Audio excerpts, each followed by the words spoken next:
పింఛం విప్పిన నెమలికి మళ్ళీ తొలకరి జల్లుల మేఘం మళ్ళీ అలజడి హృదయం మాడిన కూచిపూడి రంగుల దిద్దిన బొమ్మకు మళ్ళీ కవితలు వద్దిన పుస్తకమల్లే సంతోషంలో ముద్దుగా ఈ అమ్మాడి ఆరారు ఋతువుల అందం ఒకటిగా కలిపి వింతలు ఏడు పక్కకు జరిపే కొత్తగా పుంతలు తొక్కెను ఈ అరవిందం అమ్మమ్మో తాండవమాడే కృష్ణుడి నుండి వేణువ గానం తీయగ పండి రాధకు ప్రాణం ఉప్పొంగే ఆనందం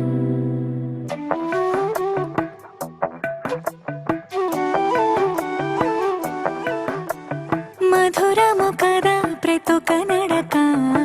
నీతో కలిసేలా తరగని కథ మనదే కనుక